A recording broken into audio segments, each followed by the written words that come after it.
something like this. The following data refers to a centrifugal compressor. If the tip diameter of the eye is 250 mm, of the mm and kilopascals. Inlet stagnation temperature is 335 Kelvin. Determine the air angle at the inlet of the inducer blade and inlet relative Mach number. If the IGV used, then determine the air angle at the exit of the IGV. So let us try to write what is given. Okay. So the solution is something like this. Okay. So what is given? It is the D1, which is 250 mm. I can write in terms of meters as 0.25 meters, and maybe the outer one. I call it as this is the outer one. So I can this from inner to outer. This is outer. So this is I call it as D2, and D1 is around 100 mm. I call it as around 0.1 meters, and the speed n is equal to 120 RPM. If I want in terms of RPM, I need to multiply by 60. Okay. And the mass flow rate is actually 5 kg per second. Then your pressure, that is stagnation, that is around 102 kilopascals. It is 102 kilopascals.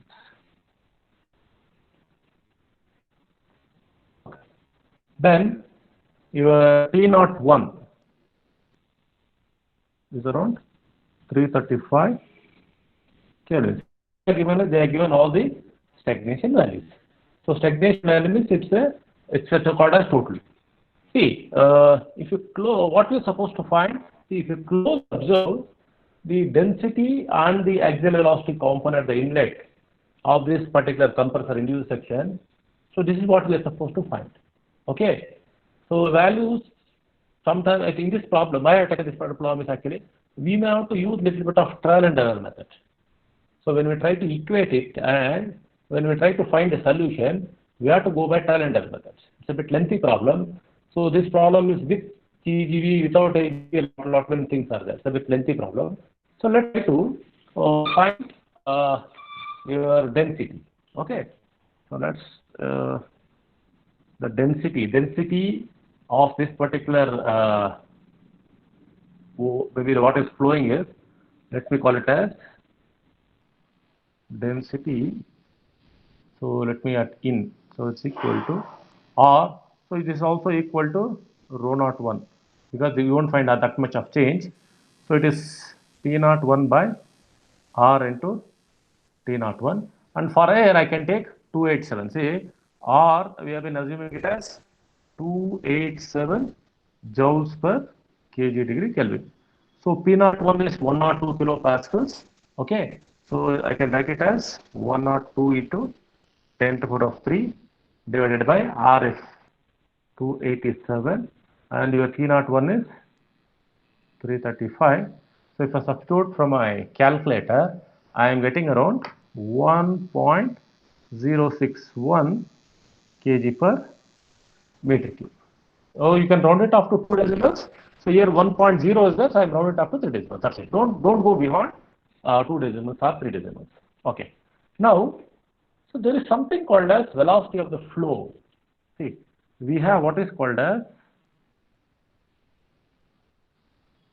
velocity of flow, which is also your absolute velocity. Okay, and it is related to your, so I can write it as your mass flow rate. I can write it as, see, your mass flow rate, I can write it as equal to your rho into that particular area, okay, into that velocity of flow.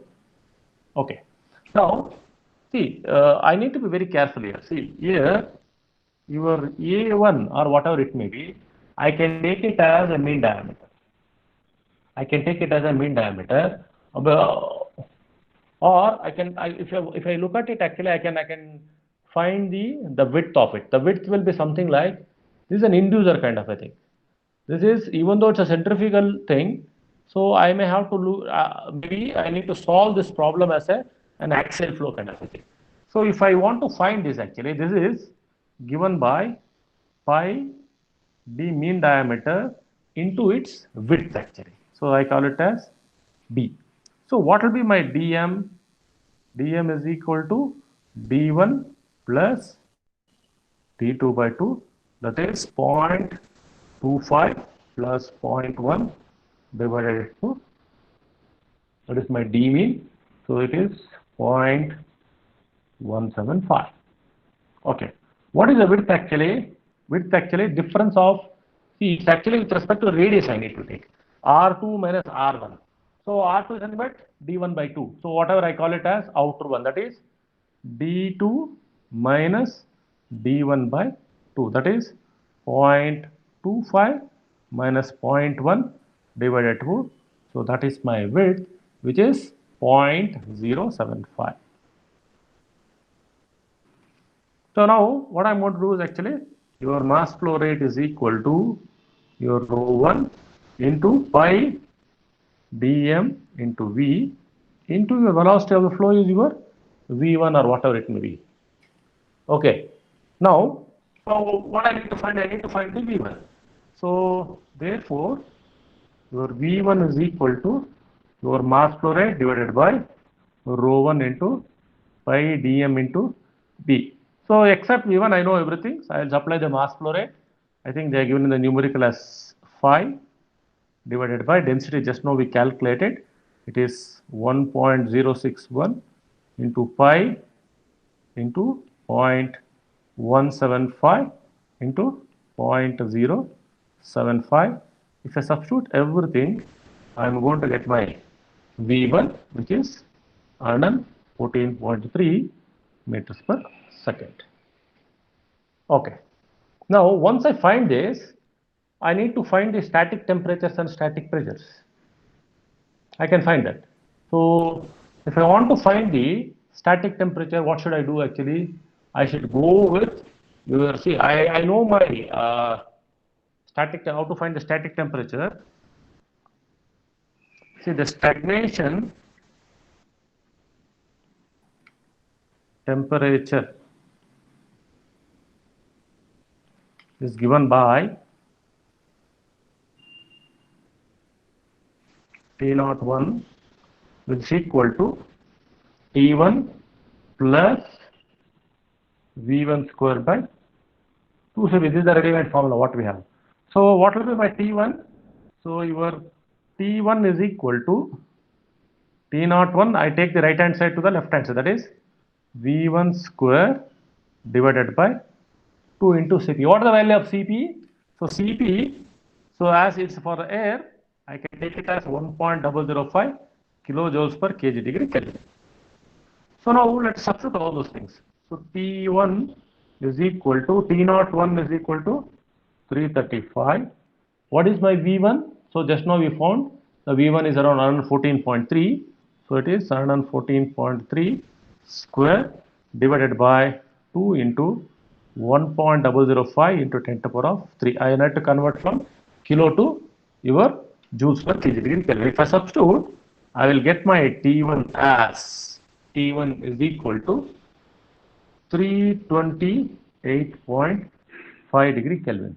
Why it is so? See, as I told in my HS diagram, if I try to draw my HS diagram, see this is my HS diagram or TS diagram, and if I try to plot actually, if suppose this is my P1, whatever it may be, this is my 2, so this is my P1, this is my P01, P2, P02. So this temperature, if I try to at any given point, if I look at it, if this is my T01, at the same point, if I try to look at it actually, so this may be my T1. So this should be less than your T01. Why? Because T01 is equal to T1 plus your kinetic energy component, which is C square or V1 square by 2Cp. At any given point, it can be at the outlet or it can be at the inlet. Okay. Now, have they given the this particular density. So now let us try to iterate it actually. So let us see with this kind of a T1. Let's try to see, as I told that we have to find these densities and all by trial and error method. This kind of problem is very difficult. So now if I go back and see between this point, this is an isentropic kind of a thing. I can write from the isentropic expansion from an isentropic compression or expansion, whatever isentropic process, we can write, see, your T1 by T01, I can write it as T1 by T01, I can write it as T1 by P01 whole to the power of gamma minus 1 by gamma. This formula we know. Now what I need to find here, I need to find P1. So if I want to find actually P1, I can write P1 by P01 is equal to T1 by T01 whole to the power of gamma by gamma minus 1, or if I do a little bit of cross multiplication, P1 is equal to P01 into T1 divided by T01 whole to the power of gamma by gamma minus 1. See, this doesn't see this formula already we have derived in our basic thermodynamics. I am going to use that particular formula here. Fine, I know the value of P01. Fine, I know the value of P01, which is 102. This is given in the numerical. So therefore, P1 is equal to 102 into, just now we calculated T1 and T01 is 335 whole to the power of 1.4 by 1.4. So see, alpha A, we know that its value is 1.4. Okay. Now if I try to put it, I'll end up with my P1 as 95.24 kilopascals. Okay. Now with this P1, shall we recalculate? So let us recalculate the density, because I don't know exactly. See, this particular thing I can recalculate. So what will happen to your rho 1? Rho 1 I can write it as P1 by your, what is the formula? R into T1. So P1 is 95.24 divided by 287 into, just now we calculated T1. So T1 is 328.5. If I calculate this is coming to around 1.01 kg per meter cube. So this is the formula to, or this is the value of your density. These are recalculated. What will happen to your velocity? V1 is equal to m mass flow rate m dot divided by your rho 1 into pi dm into d. Okay. So if I substitute, this will be 5 into 1.01. This is 5 divided by 1.01 into pi into 0.175. That is as it is, and this is 0.075. If I recalculate, my V1 is found to be 120.1 meters per second. See why I am doing this actually. See, the density and the axial component of the velocities. See, what is happening? This is this particular point. This is the point what I am trying to consider. If I take any centrifugal compressor and all, see, usually we make this particular thing. What we do, simply we will put rho 1 is equal to P by RT. So one assumption what we started actually, we started that your rho 1, this is an assumption we started. Rho 1 is equal to rho 01, or your specific volume at the inlet. Both stagnation and the static both are same. If nothing is given, sometimes we will do this actually. So to be very accurate, this is what we are supposed to do. You have to do it. You have to assume something. Then the values have to be determined based on some trial and error method. Then you should be able to come back and recalculate it, the correct value. Okay. Now, once again, if you go and calculate your rho 1 again with, see, this has to be trial and error method until unless, see, equal to the last iteration. See, this is nothing but I am trying to do some kind of iteration. See, this may be my iteration 1. Fine, I got rho 1 to be 1.01 and V1 is 120.1 meters per second. Now let us do the second iteration. So second iteration, if I want to do, so iteration 2. Let me do the iteration 2.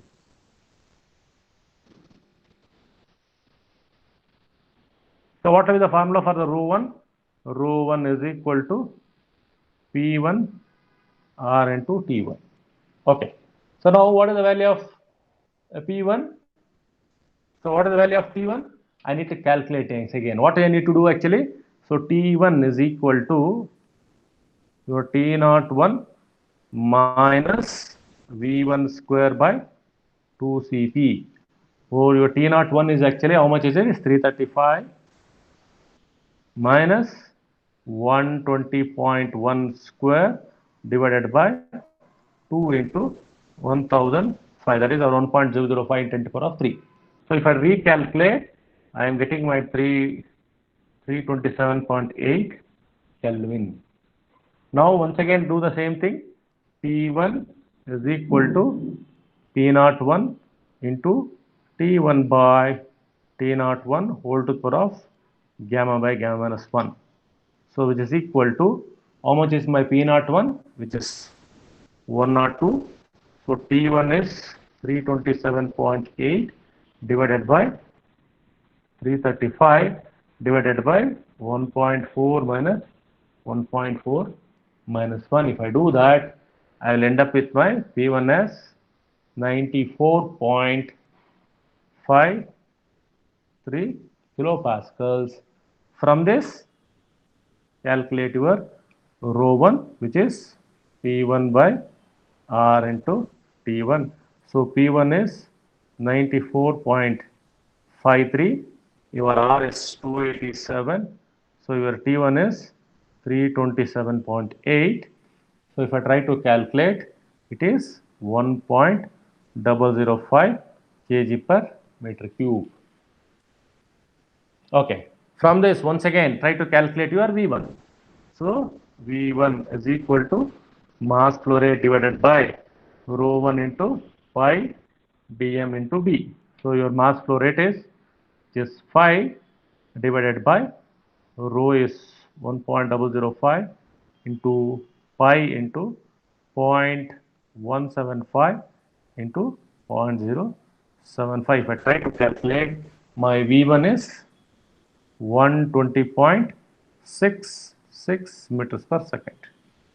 Now you see, now you try to compare, see, values of your rho 1, this iteration and your previous iteration. See, the rho from the previous, present iteration is 1.005 and the previous iteration was 1.01. And what is the value of V1? The present iteration 120.66, previous iteration it is 120.1.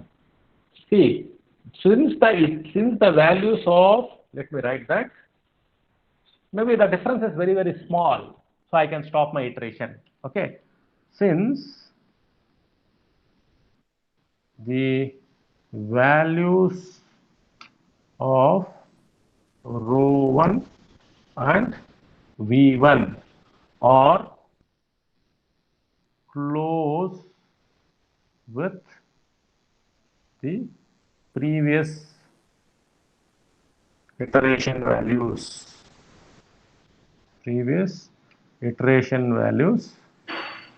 The iteration can be stopped. Okay. Therefore, your rho 1 I can take it as 1.005 kg per meter cube, and V1 I can take it as 120.66 meters per second. So this is how you are supposed to do to calculate your rho 1 and V1 this is some kind of a little bit of design kind of centrifugal compressor design kind of a problems are there. Straightforward problem everybody can do. But suppose maybe in your exams and all, they may ask a little bit of twisted. They try to twist the question, try to calculate your density and velocity using trial and error method. This is one such problem. Once you have this, so then I can easily find the peripheral velocity. So the peripheral velocity, the peripheral velocity u1 is equal to pi d n by c. This dm is at the inlet. You have to be very careful. So let me go and see you see the tip diameter of the eye. See, eye is the inlet, hub diameter of the eye. So I'm trying to see, we have a problem to calculate the U1 or E1 or V1 only at the inlet. There I have, see, I'm trying to calculate all the values of the inlet. You have to be very careful here. I have not gone to the outlet. This is only at the inlet. Fine. This is with respect to the inlet guide vane angles. So if you go through some of the lectures, what is the purpose of the IGV? So that purpose I am trying to calculate here. So now U1 is equal to pi d m n by 60. So now what is the value of dm is 0.175. Let me substitute that. Pi into 0.175 into what is the value of n. So n is 120 directly. So 120 into 60 divided by 60. Because here n is in RPM. So now already they are given this n by 60. See, n by 60 is nothing but your n in RPS. So directly I'll just find pi into 0.175 into 120. So if I do that, so I'll get my U1 is around 65.97 meters per second. This is my value of U1. Now let us try to draw the velocity triangle. So if I try to draw the velocity triangle, what it is actually, see, you have, this is at the hub actually. So if I take the hub only at the inlet, if I try to take only the hub actually, I'm only at hub actually. Now if I try to draw the velocity triangle, so it will be something like this. Fine.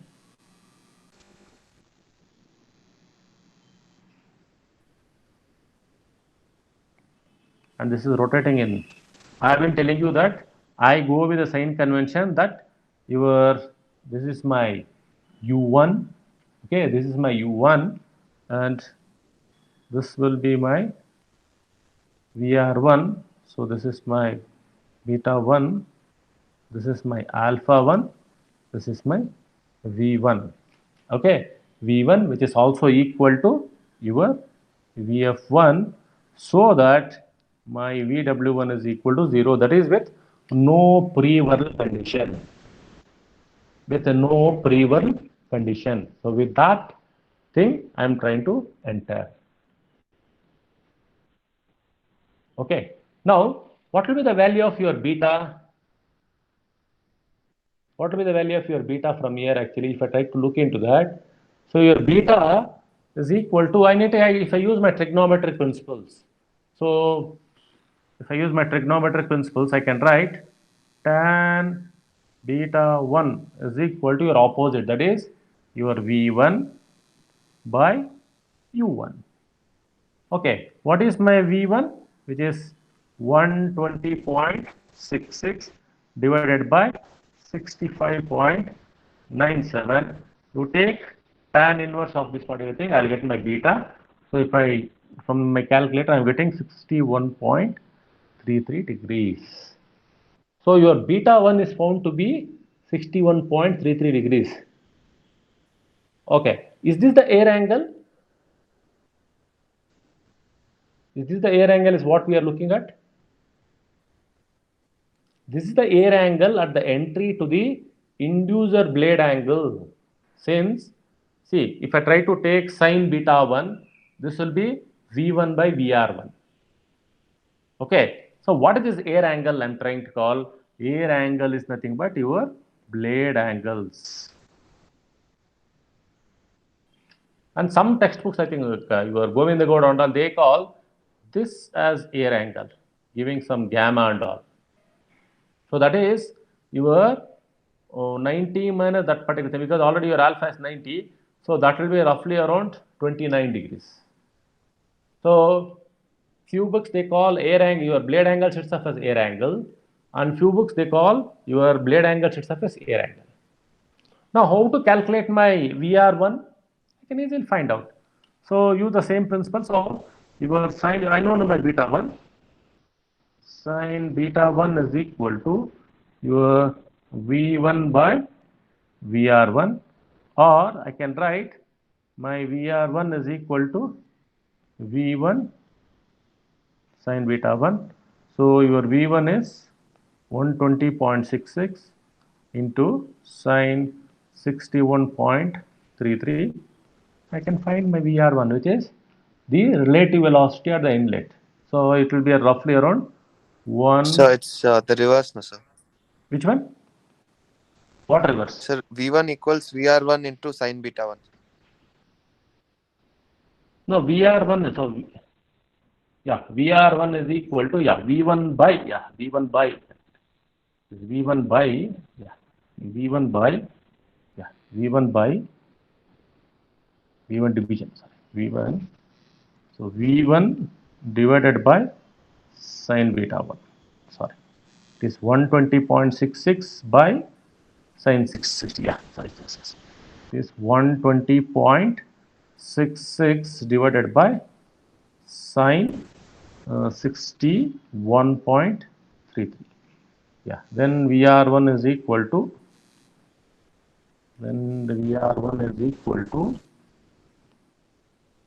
120.66, 137.5. So 137.52 meters per second. Yes. I made a cross multiplication. I made a mistake.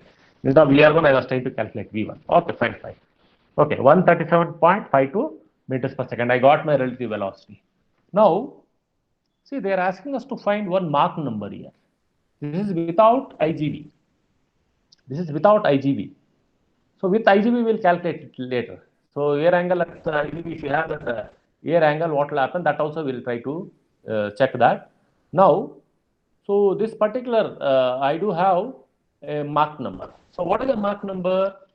So we know that the Mach number m, if I call, what is it actually?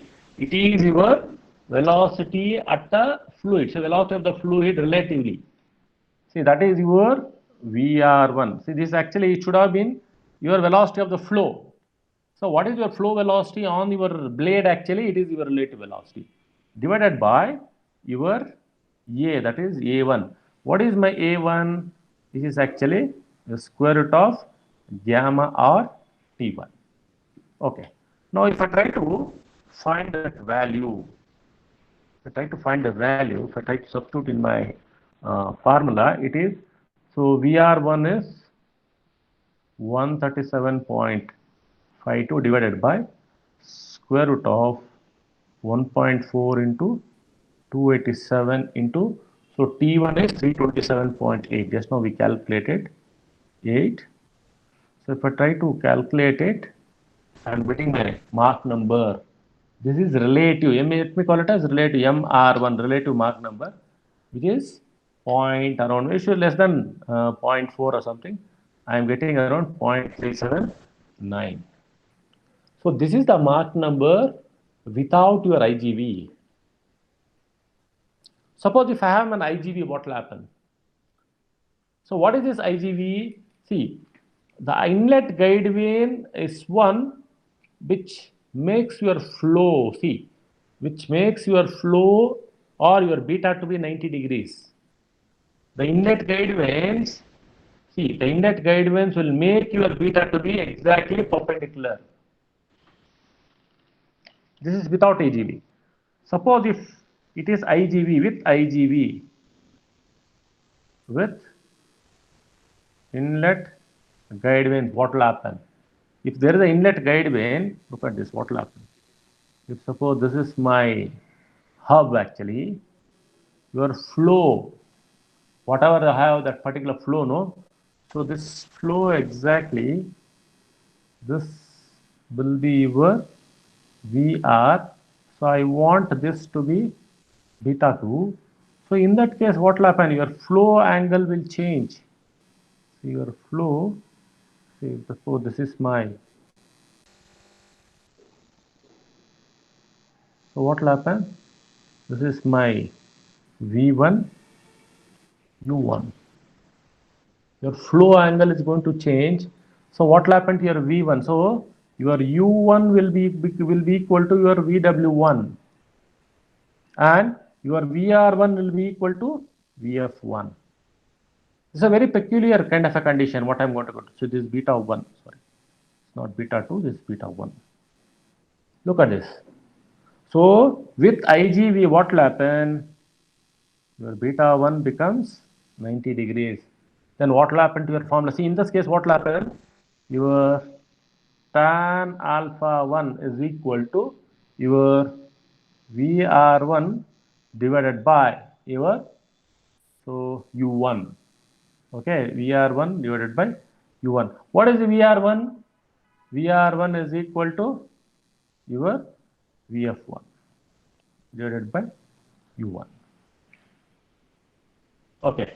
Now, what has happened to your VR1, or what has happened? See, so is it possible for me to look into my W1 or maybe your VR1? So what is the value of VR1? VR1 is 137.52. So that was for that particular condition. Now what will happen to your VR1? Say I know my V1. I know my V1. Is how can I calculate my V1? So I can go with the same thing. Because I know my U1, I know my V1. So I will calculate my alpha. I can easily calculate my alpha. So how is it actually? So now from this I need to calculate VR. I can calculate my VR, and also, so what is my cos alpha? Cos alpha 1 is equal to your U1 divided by V1. Okay. Or what is my alpha? So alpha I need to find. What is my U1?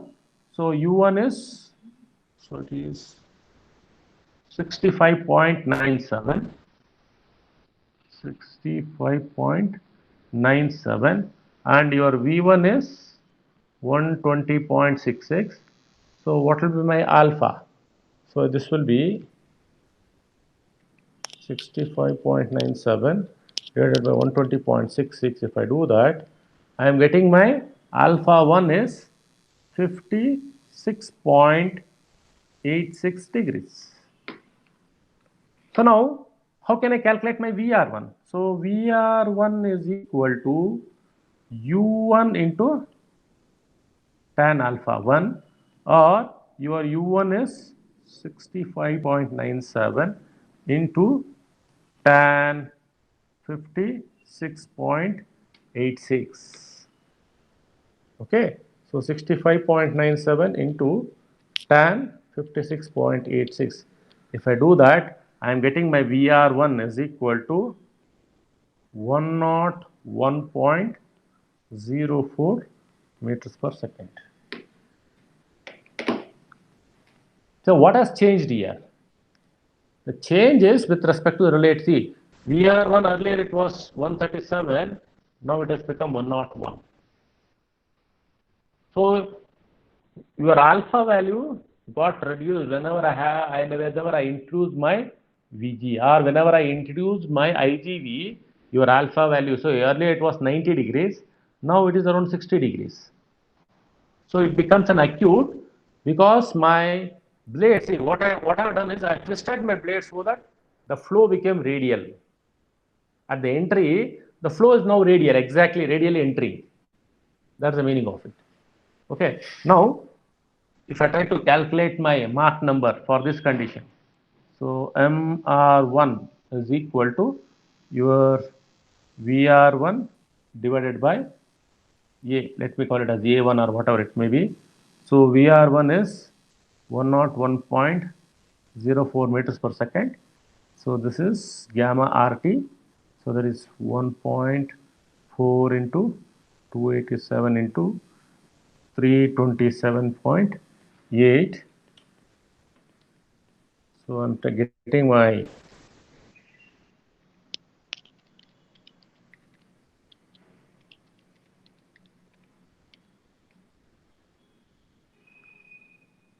it's around 0.278 or 0.27. Yes, I'm getting 0.278.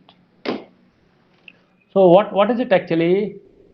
If I try to use an IGV, why I took this particular problem is just to show that the IGVs are introduced to reduce your Mach numbers. Note that the inlet relative Mach number gets reduced when IGVs are used. Let me put that actually. Note the inlet Mach number, that is I call it a relative Mach number. The inlet, let me call it as relative Mach number reduces with IGVs. With IGVs. Okay. When I have an inlet guide vane, your Mach number gets reduced. That's the meaning of it. Okay. So this kind of problems, this kind of problems are little bit difficult, but here, what is the purpose? See, these problems are to tell that the purpose of the IGV. See, you have something like this. See, you have an inlet. This is called as inlet, eye of the impeller. So that means, let me show that. So I have an eye of the impeller here. So for example, this is the eye of the impeller. So now, here if I try to put an inlet guide vane, something like this, these are all actually the guide vanes which is allowing the fluid to enter. You might have seen that it is a stator. See, these are called as IGVs. See, purpose of the IGV is to slow down your fluid so that it enters properly. Now, when we have this kind of thing, what will happen? There will be a lot of little bit of changes in the density. See, the same principle can be applied for your centrifugal compressor. Same principle can be applied for your centrifugal pump. The only thing is the fluid densities are going to change. So for air, it's around maybe the density will be in the range of around 1.1 or whatever it may be. And for water, it will be in around 1000. So we can say problem can be solved for your uh, centrifugal pump also, where what is the purpose of IGV? We can clearly note out. Did you get it? So why I did this iterations actually? Iteration is to refine your density and velocity, because the velocity with what it enters, maybe with first trial I may get 112 or 113, something like that. So when I repeatedly do the iterations, 3-4 iterations, say fourth iteration I got 120.1, fifth iteration I will get 120.2. So the difference between that previous iteration and iteration is very small. So maybe hardly 1%, 2% change. Then I can, just like using a numerical analysis. This is very similar to your numerical analysis. Got it? So this is how your approach to this particular problem. You have to be very careful. Fine. So let's try to take one more problem and we'll try to end it. Let's try to take the next problem.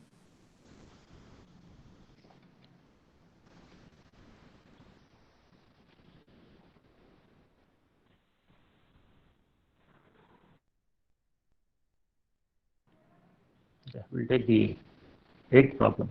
Okay, let's try to take the eighth problem.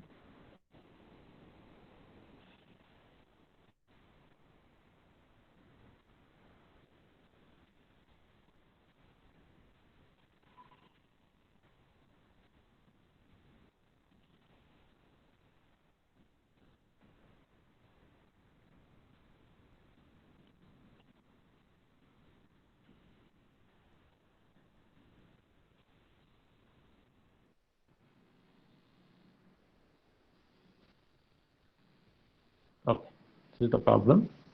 So let's try to solve this. Okay. A double-sided centrifugal compressor as impeller I. Okay. As the impeller I. Root and tip diameters of point, that is 175 and 300.5 mm. That is okay. And is to deliver the mass flow rate of around 20 kg per second at 16,000 rpm. The design ambient conditions are 288 Kelvin and 100 kilopascals. Calculate the suitable values for the impeller value angles at the root and tip of the eye if the air is given 20-degree pre-whirl at the radii. See, breathe this. I am trying to give a pre-whirl of 20 degrees. Fine. So what will happen if this pre-whirl is changed to 18 degrees? What will happen to pre-whirl is increased by 2 degrees, so to 18 degrees and 22 degrees? We can just change the values and you can recalculate it. You take that as an exercise. So change the value 2 degrees less and 2 degrees more. So what is the change of it? What is the impact of this pre-whirling angle? We can check it. So the axial component of inlet velocity is constant over the eye and is about 152 meters per second. See, I have given a note here, which is very, very important. In double side compressor impeller, there is an eye on either side of the impeller and the air is taken. See, the air is taken in both sides. This type of impellers has the advantage that the impeller is subject to approximately equal stress on. See, this is called as double impeller centrifugal compressors. So you have to compute the, if you want, you can calculate the Mach number also. But still, anyhow, we are going with the suitable values, all those things. Here also we can just check for the Mach number, all those things. So this is the kind of problem you may get a little bit, which may be a little tricky. So let's try to solve it and write the data. Solution. So diameter of the, so let me call that as D2 and D1 or D base and D tip, or that's how people go actually. So given, let me call this as D1, which is 175 mm. I call it as 0.175 meters, or D tip or outside, which is 0.3125 meters. Okay.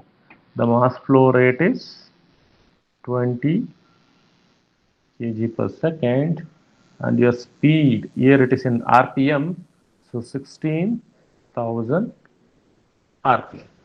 Okay.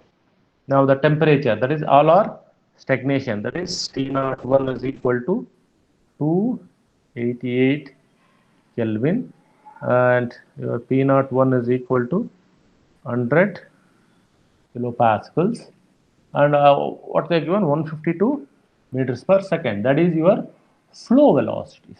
So that's your flow velocities. We call that as VF, that is the axial component of inlet velocity. Axial component of your flow velocity, that is your VF, is equal to 152 meters per second. Okay. We are supposed to find out all the values, whatever with respect to the angles, all those things that we need to find. Now, if you look at it closely, what is the kind of annulus we are seeing here? See, you have a tip, you have a hub actually. That means the flow at the inlet is between the concentric circle, something like this. Okay, this is one circle, and you have the one more circle, and the flow is in between this thing. Okay, then what is this? This is the annulus. This is your annulus. Therefore, the annulus area of the flow of the impeller eye, annulus area of the flow at the impeller eye. If you look at it, what it will be actually? Pi by 4 into your D outer square minus D inner square. So I can call it as pi by 4 into d2 square minus d1 square. So let me substitute that. Pi by 4 into 0.3125 square minus 0.175 square. So I am getting my area around 0.053 meter square, or 528 or 52, whatever it may be. You can round it up to 2 decimals. Now, what is your impeller speed here? Impeller I speed. The impeller I speed. This is also your peripheral speed at the inlet. So that is your U1 is equal to pi d1 n by 60. Okay, so this is equal to pi into what is your d1? It is 0.175 into 16,000 divided by 60. So I am getting my U1 is around 261.8 meters per second. Okay, this is your U1. What about your U1? That is U2. So U2 is equal to pi d2 n by 60, which is equal to pi into 0.3125 into 16,000 divided by 60. So if I substitute everything, I am getting around 146. So this is 146, sorry. This is 146. This is 146.6, and this is around 261.8. 261.8. Yeah. So this is U2. This is U2 and U1 is inlet. So 146.6 and 261, because it's from inlet to outlet. So inlet to outlet, I am getting this is the value. Now, is it possible for us to draw the velocity triangles for this particular condition? Yes. Let's try to. So we are only, so this is with respect to I only. I, this is at the hub. This is high tip. That means if I try to draw the velocity triangle at the hub, my triangle is something like this. So this is something like this. Okay, I am going to get a triangle something like this. It is not a right angle triangle. Okay, this is the triangle what I am going to get. That means this is my V1. Okay, this is what is my alpha 1. So this will be my U1. Okay, and this will be my VR1 with making angle of beta 1. Why it is so? Because if I try to draw the blade will go. This is my blade, and it will be rotating in this direction. I am trying to draw only the inlet velocity triangles. And if I want to look for this, actually, if I try to complete this velocity triangle, this will be my VF1, okay, and this will be my VW1. Look at this, in this particular problem, my VW1 is not 0. Okay, what is my alpha here? What is my beta here? What is my air angle? All those things we can cross check. All the things we can cross check. See, if I try to look into this particular thing, what is my alpha? So they give the, so your angle, the alpha 20 degrees. Fine. See, go on look into this particular thing. For if the air, if the suitable values of the root and tip times the air is given at 20 degree free will at the radii. That means your alpha is, so this is 20 degrees. That's the meaning of it. I am trying to give a free will of 20 degrees. So now, with my alpha is equal to 20. So what is my value of V1? So if you try to look into the V1, they're given, so they are not given the V1, but they are given the value of VF1. Okay, So VF1 is given. I know the value. I can find the V1. So using your trigonometric principles. So what is it actually? If I go and look into, so your opposite by your maybe tan alpha. If I'll get my say VF1 by VW, I'll get it. Or if I use sin alpha, I'll get my V. So if I try to put sin alpha 1, so from the inlet velocity triangle, let me write that. From the inlet velocity triangle, sin alpha 1 is equal to VF1 divided by your V1, or V1 is equal to VF1 divided by sin alpha 1. Fine, sin alpha 1. Now, sorry, they are given air angles, no? Sorry, they are given air angles. This they are given. This they are given 20. So your alpha will be 90 minus 20. It is 70 degrees. So they are given the air angles. It is twisted. If the air is given there, 20 degrees P1. That means this angle is 20 degrees. This angle they are given 20 degrees. So I need to find alpha, which is 70 degrees. So if I try to substitute that, so your VF1 is 152 divided by sine 70 degrees. So your V1, I can get it around. So it's 152 by 7 sine 70. It is 161.76 meters per second. Okay. Then what will be the value of T1? So I can find it. So your T1 is equal to T01 minus V1 square by 2Cp. So your T01 is there given it as 288.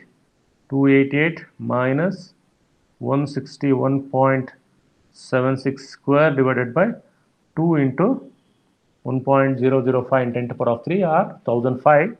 So I am getting the T1 as 274.98 Kelvin. How about your P1? So same thing, whatever the formula what we used in the previous problem, it is P1 is equal to P01 into T1 by T01 whole to the power of gamma by gamma minus 1. So what is my T01? They are given as 100 kilopascals in the formula, in the problem statement. This is 274.98 divided by 288 whole to the power of 1.4 divided by 1.4 minus 1. So if I put it in the calculator and to calculate it, I am getting around 85.05 kilopascals. Okay. What is the density? Same. Once you find it, density. So density is equal to rho1 is equal to P1 by R into T1. So your P1 is 85.05 into 10 to the power of 3. Your R is 287. Your T1 is 274.98. So I am getting my density as 1.078 kg per meter cube. Okay. So this is about your whatever I have, maybe your properties, other properties. So now if you look at the triangle, I don't know the value of beta 1. So what is my beta 1? So say for example, if I take using my trigonometric principles, see all these things are at the hub. See, look at this. Beta is at the hub. So tan beta 1, if I try to take it actually, it is equal to, so tan beta 1 is equal to your opposite. That is your VF divided by this particular quantity. That is, this will be U1 minus VW1. Okay. What is my VW1? VW1 I can find it. So what is my tan alpha 1 I can put? So tan alpha 1 is equal to Vf1 by Vw1. I can find my Vw1. So I know the value of u1. So I can easily substitute it. So from the inlet velocity triangle, so what is my tan alpha 1? So tan alpha 1 is equal to your Vf1 divided by Vw1, or Vw1 is equal to Vf1 divided by tan alpha 1. So what is my alpha? It is 70. What is my Vf? It is 152. 152 divided by tan 70. If I substitute, I am going to get, see, the value of this particular 55.32 meters per second. Okay. Now, well, I need to find the blade angle. So tan beta 1 is equal to Bf1, okay, divided by u1 minus Vw1, this particular value, u1 minus Vw1. So tan alpha is equal to opposite as Vf1 by u minus Vw1. So what is my Vf1? I know it is 152. What is my value of u1? We have found it's 146.61. No, yeah, 146.6. Yeah, 146.6 minus Vw1 is 55.32. Take tan inverse of it. So I'm trying to get the value of the angle, which is 58.97. Let me round it off to 59 degrees. Okay. So this is at the hub actually. How about at the tip? So if I want to do it at the tip, actually this particular thing is at the hub high. See, this is actually and this is at the hub high angle. What about the tan beta 1 at the tip of the eye? What it is actually? It is at the hub and tip we have a very small diameter. Okay, so the same formula. So Vf1 divided by what I'm going to put here, actually it will be u2 minus Vw. So u2 minus Vw1, that is 152 divided by, so instead of 146.6 I have to put 261.8. So it is 261.8 minus 55.32. So this angle has to come less. So this is around, I'm getting around 36.4 degrees.